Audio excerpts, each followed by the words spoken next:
For today's episode on Must See TV, we're breaking down the high-stakes action thriller Sniper, Assassin's End, directed by Kaare Andrews and starring Chad Michael Collins and Tom Berenger. This installment in the long-running Sniper franchise shifts the focus to betrayal, conspiracy, and survival. As a skilled marksman finds himself hunted instead of hunting, the film opens with elite sniper Brandon Beckett operating on a high-profile mission overseas. Calm, focused, and precise, he demonstrates the discipline that defines him. But during what should be a controlled assignment, chaos erupts. A diplomatic official is assassinated, and Brandon is immediately framed as the shooter. Surveillance, footage, and ballistic evidence appear to place him directly at the scene. Before he can defend himself, military police move in. Brandon quickly realizes something bigger is at play. The attack was too perfectly staged. Someone wanted him blamed. During transport, an ambush gives him a narrow opportunity to escape. From that moment on, the hunter becomes the hunted. With no support and branded a fugitive, Brandon goes off-grid. The story shifts into a tense cat-and-mouse game as he tries to uncover who set him up. Along the way, he reconnects with his estranged father, legendary sniper Thomas Beckett.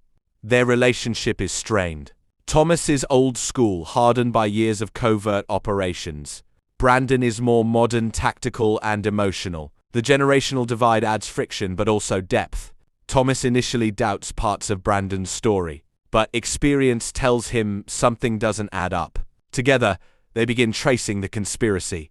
Clues lead them to shadowy military contractors and hidden agendas within the intelligence community. Each discovery deepens the sense that Brandon was chosen as a scapegoat for a much larger operation. Meanwhile, a skilled female sniper named Lady Death is introduced.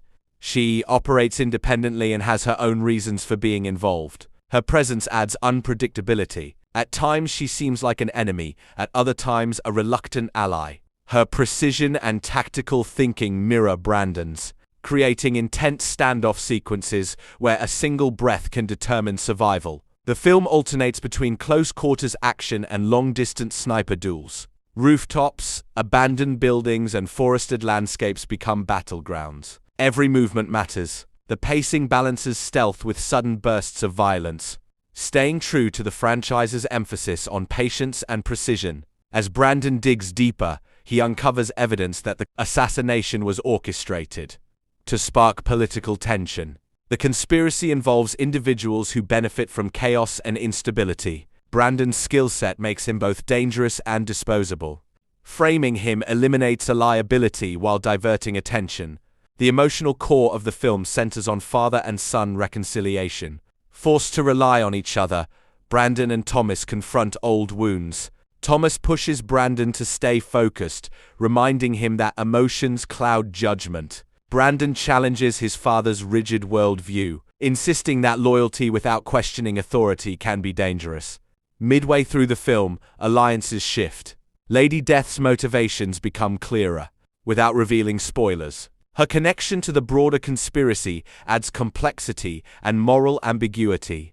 Not everyone pulling a trigger is doing so for the same reason. The tension builds toward a series of calculated confrontations.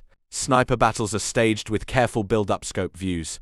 Wind adjustments, steady breathing. These moments are less about spectacle and more about discipline under pressure. The film emphasizes that sniping is as much mental warfare as physical skill. As the truth comes into focus, Brandon gathers enough evidence to expose the real perpetrators.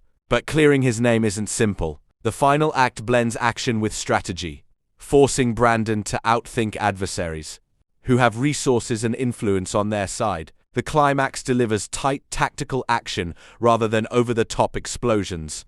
Trust becomes the deciding factor. Brandon must determine who he can rely on and who is manipulating events from behind the scenes. By the end, the narrative resolves the conspiracy while reinforcing the franchise's themes: honor among soldiers, the cost of loyalty, and the burden of living by the rifle. Brandon emerges more seasoned, no longer just following in his father's footsteps, but stepping into his own identity as a sniper and leader. From a storytelling perspective, Sniper, Assassins, and leans into its established formula while expanding character relationships. It blends political intrigue with tactical action, delivering steady tension without overwhelming spectacle. Fans of military thrillers will appreciate the focus on skill, patience, and precision. In non-spoiler terms, this is a fugitive-style action thriller centered on betrayal and redemption. If you enjoy calculated sniper duels, conspiracy-driven plots, and father-son dynamics set against a backdrop of covert operations, Sniper: Assassin's End delivers a solid, suspense-driven experience. And that's your full breakdown for must-see TV.